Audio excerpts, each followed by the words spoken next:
Hello दोस्तों, जैसा कि हम लोग परसेंटेज पढ़ रहे थे। परसेंटेज का क्लास नंबर 3 हो चुका है। आज के जो क्लास है क्लास नंबर 4 है। तो चलिए हम लोग उसी परसेंटेज को आगे बढ़ाते हुए हम लोग अगला क्वेश्चन देखते हैं क्या बोल रहा है। देखिए अगला क्वेश्चन क्या बोल रहा है। बोला है एक वस्तु के मूल्य को पहले x% बढ़ा दिया जाता है और उसके बाद x% घटा दिया जाता है। यदि नवीन मूल्य k/100 है तो मूल्य ज्ञात कीजिए। आपको 4 ऑप्शन दिया हुआ है। देखिए ऑप्शन क्या है। पहला ऑप्शन है हमारा 100k by, second number option है हमारा x-100 बाई 100k, और थर्ड नंबर हमारा ऑप्शन है 100 x² डिवाइडेड बाई 100k, और चौथा नंबर ऑप्शन हमारा नन ऑफ दिस।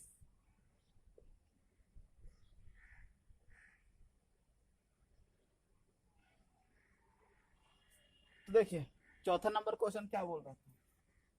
चौथा नंबर क्वेश्चन बोल रहा था, सॉरी, ये जो क्वेश्चन बोल रहा है हमारा क्या बोल रहा है। क्वेश्चन जो बोल रहा है कि पहले x% को क्या किया जाता है, बढ़ाया जाता है। पहले x% बढ़ाया जाता है, उसके बाद x% क्या किया जाता है, घटाया जाता है। और जो हमें प्राप्त होता है वो प्राप्त होता है k/100। ठीक है दोस्तों, यहाँ तक किन्हीं को दिक्कत। अब समझिए बात को। अगर हम आपसे बोले कि पहले 10% बढ़ा दिया जाता है और 10% घटा दिया जाता है, तो आप बताइए कि आप एक्स वाई वाला फार्मूला लगाइएगा ना, ये वाला फार्मूला x + y + xy/100%, यह फार्मूला लगाते हैं। और हम लोग देखते हैं, क्या देखते हैं कि 10% अगर बढ़ रहा है और 10% अगर घट रहा है तो 1% का क्या होता है, कमी होता है। इसका मतलब अगर वो संख्या x था, 1% का कमी होगा तब तो संख्या कितना रहेगा, 99%। हमारा ये होता है। 99% आता कैसे है, सो समझिए। देखिए जो भी संख्या होता है वो अपने आप में 100% होता है, और 1% का कमी आया है तो 100 - 1% होगा। एकदम बात को गहराई से समझिए, तभी आपसे कोई भी क्वेश्चन आ जाए बन सकता है ना। ऐसा नहीं कि आप फार्मूला पढ़े और कुछ क्वेश्चन कर लिए बस हो गया। आप पूरा का पूरा कंसेप्ट पढ़िए, आखिर कंसेप्ट क्या है, क्या बोलता है नहीं बोलता है, फिर हम लोग उसका यूज कैसे करेंगे, है ना।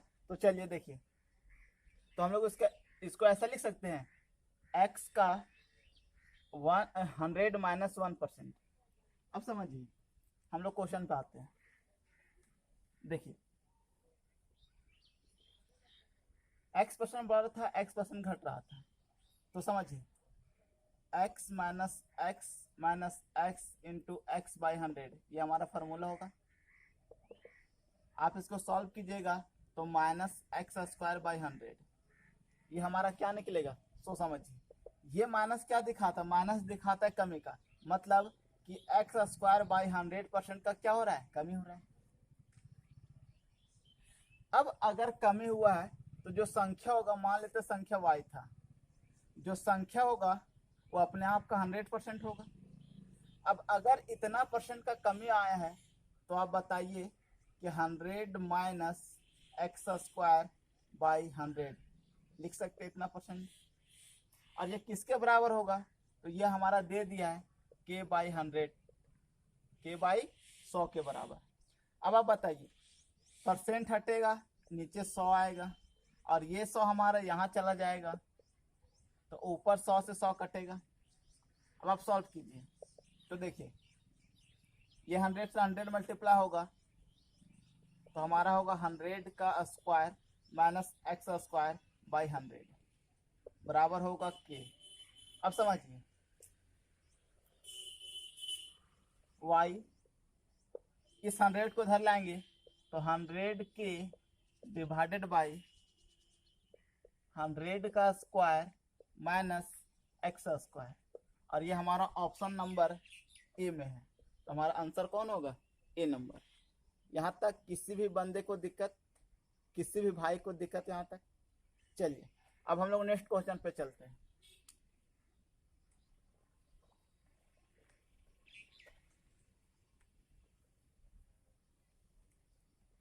देखिए नेक्स्ट क्वेश्चन क्या बोल रहा है।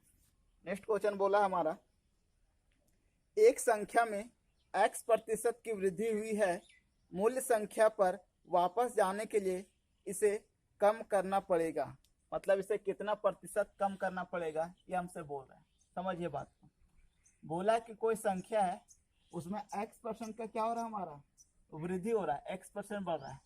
तो फिर से हमें वही संख्या लाना होगा, तो कितना % का कमी करना होगा, ये हमारा क्वेश्चन बोल रहा है।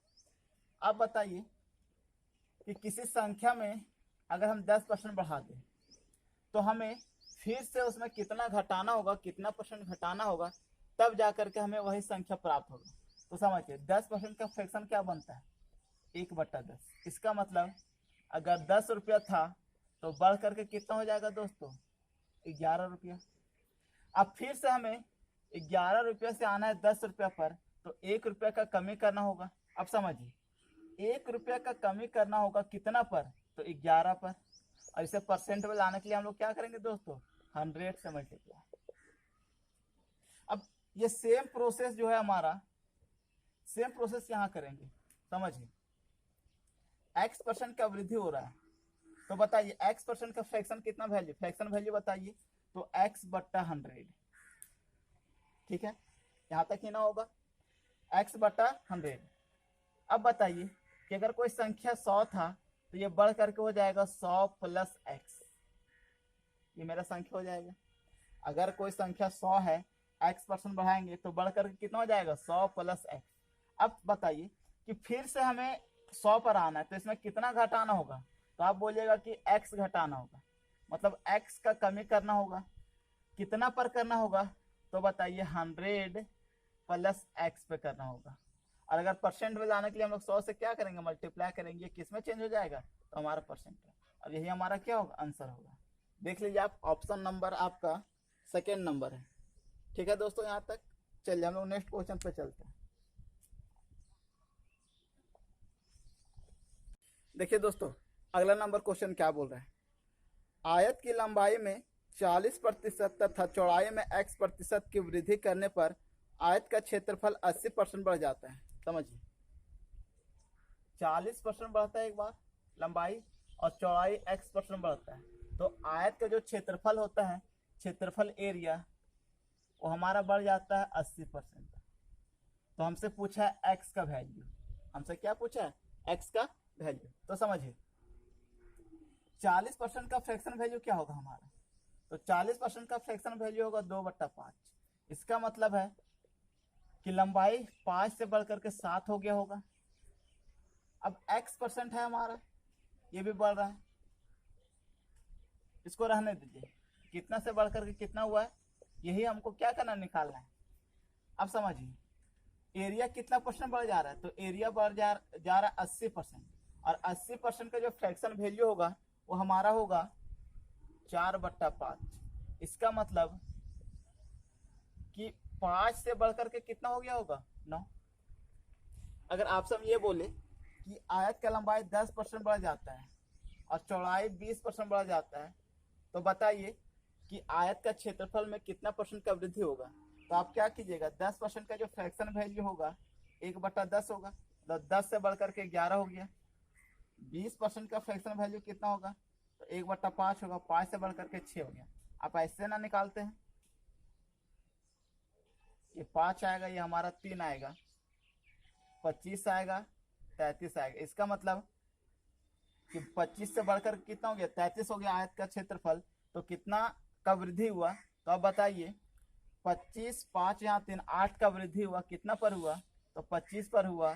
परसेंट पे लाने के लिए हम लोग 100 से मल्टीप्लाई करते हैं, तो 25 चौक 100, 8 चौक 32%, ये होता है। लेकिन इसमें क्या है कि लंबाई बढ़ा है, चौड़ाई भी बढ़ा है और एरिया भी बढ़ा है, लेकिन चौड़ाई कितना % बढ़ा ये हमको निकालना है। इसमें क्या था, लंबाई चौड़ाई दे दिया था, हमको एरिया निकालना था।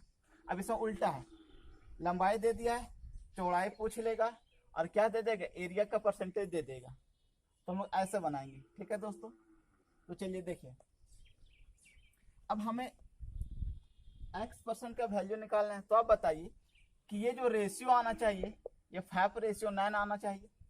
तो आप बताइए कि 5 यहाँ पे कब आएगा, जब यहाँ 1 हो।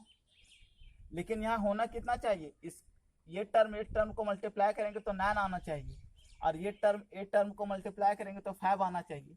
तो एक काम करते हैं हम लोग 7 और 9 लिखते हैं, इसलिए 7 और 9 ले रहे हैं ताकि 7 से 7 कटेगा तो 5 एकम 5 होगा और 9 एकम क्या होगा, 9 होगा। इसका मतलब हम लोग देख रहे हैं कि पहले जो चौड़ाई होगा 7 होगा, अब कितना होगा, 9 होगा। इसका मतलब 2 बढ़ा है, तो हम लोग लिख सकते हैं कि इसका फ्रैक्शन वैल्यू होगा 2/7, ऐसा लिख सकते हैं। फ्रैक्शन वैल्यू कितना होगा, 2/7।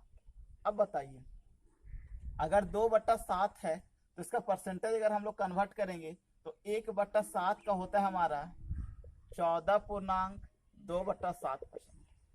1/7 का जो फ्रैक्शन परसेंटेज वैल्यू होता है वो होता है हमारा 14.2/7%।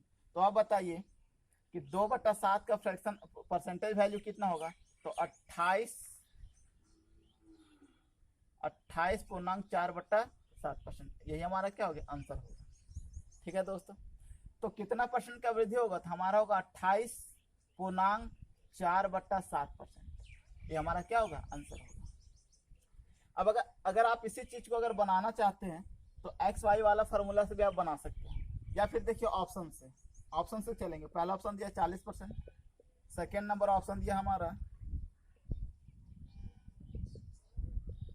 5%, और 3 नंबर दिया हमारा 37.5%, और डी दिया है हमारा 12.5%। अब बताइए कि अगर x का वैल्यू हम लोग x% का वैल्यू अगर हम लोग 40% लेते हैं तो बताइए 40% बढ़ रहा है, 40% बढ़ रहा है, तो 40 40 80 तो ऐसे ही हो गया, और 40 को 40 से गुना करें 1600 आएगा। तो 80 और 16 कितना, 96%, जबकि कितना परसेंट बढ़ रहा है, 80%। तो ये हमारा आंसर नहीं होगा। किसी को दिक्कत, आप जानते हैं एक्स वाई वाला फॉर्मूला हम लोग लगाएंगे तो फॉर्मूला क्या होता है, x + y + xy/100। हम लोग इससे भी चेक कर सकते हैं। तो मेरा फर्स्ट ऑप्शन कट गया। अब समझिए हम लोग डी नंबर ऑप्शन को देखते हैं, ये कितना है, 12.5। अब बताइए 40 और 12 कितना होगा, 52, और 40 को 12 से गुना करेंगे तो लगभग में हमारा अगर हम लोग देखना चाहेंगे तो 60% के आसपास आ रहा है एरिया चेंजेस। तो हमारा ये भी आंसर नहीं होगा। अब या तो आंसर ये होगा या तो आंसर ये होगा। हम लोग चेक कर लेते हैं, अगर हम लोग 40% लेते हैं और एवरेज में 37% लेते हैं तो देखिए कितना आएगा, 40 और 37 हमारा आएगा 77% इधर आ गया, इंटू 40 गुना 37 आएगा। आप इसको मल्टीप्लाई कीजिएगा, 100 से भागा दीजिएगा तो समझिए 77% प्लस 7 × 28, 12 14 14 आ रहा, मतलब आप 77 में 14 जोड़िएगा तो हमारा कितना आ जाएगा, 91%। जबकि आना कितना चाहिए, 80%। तो हमारा ये भी ऑप्शन कट गया। तो एकमात्र ऑप्शन कौन बचा दोस्तों, बी नंबर। ठीक है, तो आपको ऑप्शन से भी बता दिए और आपको कंसेप्ट से भी बता दिए। यहां तक किसी को भी दिक्कत? चलिए हम लोग चलते हैं अगला नंबर क्वेश्चन पे। देखिए नेक्स्ट नंबर क्वेश्चन क्या बोल रहा है। अगला नंबर क्वेश्चन बोला हमारा, किसी बेलन की आधार त्रिज्या तथा ऊंचाई का अनुपात 1:2 है। यदि त्रिज्या में 50% की वृद्धि तथा ऊंचाई में 40% की कमी की गई तो बेलन के आयतन में प्रतिशत परिवर्तन ज्ञात करें। तो समझिए बेलन का त्रिज्या 50% बढ़ रहा है और बेलन का जो हमारा ऊंचाई है, ऊंचाई कितना परसेंट घट रहा है, 40% घट रहा है। और जो रेशियो दिया है R/H दिया है, हमारा दिया है 1:2 का। तो हमसे पूछा है बेलन के आयतन में परिवर्तन। तो आप बताइए बेलन का आयतन क्या होता है, πr²h। यहाँ पे हम लोग देख रहे हैं कि r² है, इसका मतलब कि 50% 2 बार बढ़ेगा और 40% एक बार क्या होगा, कमी होगा। अब समझिए 50% का फ्रैक्शन वैल्यू कितना होता है, तो 50% का फ्रैक्शन वैल्यू होगा 1/2। इसका मतलब कि 2 से बढ़ करके 3 हो गया। फिर से 50% है, फिर फ्रैक्शन हमारा वही होगा, 2 से बढ़ करके 3 हो जाएगा। और 40% का जो फ्रैक्शन वैल्यू है वो होगा हमारा 2/5, और 40% घट रहा है, 5 से घट करके हो जाएगा 3। अब आप बताइए कितना का परिवर्तन होगा। कोई भी क्रॉस में कट रहा है क्या? नहीं कट रहा है, तो मल्टीप्लाई करेंगे। 5 दूना 10 दूना 20, 3 3 9 9 27। मतलब जो बेलन का जो आयतन होगा हमारा 20 से बढ़कर के हो गया 27। देखिए इस पर रेशियो का कोई प्रभाव नहीं पड़ेगा। क्यों नहीं पड़ेगा? क्योंकि जो भी पहले रेडियस था, जो भी हाइट था, उसका यहाँ पे कोई भी प्रकार का प्रभाव नहीं पड़ता है परसेंटेज पे। आप समझदार हैं, आप समझते हैं कि 500 में मेरा 300 नंबर आया तो कितना परसेंट आया? तो आप बोलिएगा कि सर 60% आया। अगर हम आपसे बोले कि 50 नंबर में 30 नंबर आया तो कितना परसेंट आया? तो आप बोलिएगा कि 60% आया। अगर हम आपसे पूछें 5 नंबर में 3 नंबर आया तो भी कितना परसेंट आया? तो आप बोलिएगा 60% आया। तो हम लोग इस चीज को देखते हैं परसेंटेज में कि वैल्यू जो भी दिया हो, अगर रेशियो में भी दिया हो तो भी परसेंटेज पे कोई भी प्रकार का प्रभाव नहीं पड़ता है। तो जो रेशियो दिया है उसे हम क्या करेंगे? यहाँ पे इग्नोर करेंगे। ठीक है दोस्तों, यहाँ तक चलिए। अब आप बताइए कि वॉल्यूम का जो क्या था हमारा? हाँ, बेलन का जो आयतन था वो 20 से बढ़ करके हो गया हमारा कितना? 27। तो बताइए कितना बढ़ा है? तो दोस्तों 7 बढ़ा है। कितना पर बढ़ा है? तो 20 पर बढ़ा है। परसेंट में लाने के लिए हम 100 से क्या करेंगे? मल्टीप्लाई करेंगे। आप इसे सॉल्व कीजिए तो आंसर आएगा हमारा 35%। 35% का क्या होगा? इंक्रीज होगा। मतलब जो बेलन का जो आयतन है वो हमारा कितना परसेंट बढ़ जाएगा? 35% का क्या होगा? इंक्रीज होगा। ठीक है दोस्तों, चलिए हम लोग नेक्स्ट क्वेश्चन पे चलते हैं। देखिए अगला नंबर क्वेश्चन क्या बोल रहा है? बोला है किसी घनाभ के लंबाई, चौड़ाई तथा ऊंचाई में क्रमशः 20%, 25% तथा 40% वृद्धि की जाती है, तो घनाभ के कुल पृष्ठीय क्षेत्रफल में प्रतिशत वृद्धि ज्ञात करें। देखिए 20% का वृद्धि हो रहा है, 25% का वृद्धि हो रहा है और 40% का वृद्धि हो रहा है लंबाई, चौड़ाई, ऊंचाई में। तो समझिए घनाभ का जो घनाभ का जो कुल पृष्ठीय क्षेत्रफल होता है होता हमारा LB plus BH plus HL, ये हमारा होता है। अब आप बताइए कि 20% का फ्रैक्शन वैल्यू कितना होगा? 1/5। लंबाई 5 से बढ़कर 6 होगा। 25% का 1/4, मतलब चौड़ाई 4 से बढ़कर के 5 होगा। और ऊंचाई 40% का फ्रैक्शन होता है 2/5, मतलब ऊंचाई 5 से बढ़कर कितना होगा? 7 होगा। अब समझिए कुल पृष्ठीय क्षेत्रफल निकालने बोला है घनाभ का, तो 5 चौक 20 होगा प्लस 5 चौक 20 होगा प्लस 5 5 क्या होगा? 25 होगा। यहाँ पे समझिए 5 छक 30 होगा हमारा, 5 7 35 होगा और 6 7 कितना होगा? 42 होगा। अब ये अब का कुल पृष्ठीय क्षेत्रफल है और अब बढ़ करके इतना हो गया है कुल पृष्ठीय क्षेत्रफल। तो कितना का वृद्धि हुआ? तो इसमें इसको घटाएंगे तो देखिए 42 का वृद्धि हुआ। कितना का वृद्धि हुआ दोस्तों? 42 का। आप निकाल लीजिए, 65 आएगा और ये 30 35, 65 से 65 कैंसिल होगा तो कितना? 45, मतलब 45 कितना? 42। और 42 का वृद्धि हुआ है, कितना पे हुआ है? तो 65 पे हुआ है। तो परसेंट बनाने के लिए हम लोग क्या करेंगे? 100 से मल्टीप्लाई करेंगे। तो बताइए 13 पचे 65 और इससे काटेंगे तो 20 पचे 100। अब बताइए 2 दूना 4, 4 दूना 8, 840 बटा क्या होगा? 13। आप इसे डिवाइड दीजिएगा, जो आएगा हमारा क्या होगा? आंसर होगा 13 छक 78, कितना बचेगा? 6, 13 चक 52, 13 चक 52 पॉइंट 8 बचेगा। 13 छक 78%, यही हमारा क्या होगा? आंसर होगा। ठीक है दोस्तों, उम्मीद है आपको क्वेश्चन समझ में आया होगा और आपका सॉल्यूशन भी समझ में आया होगा।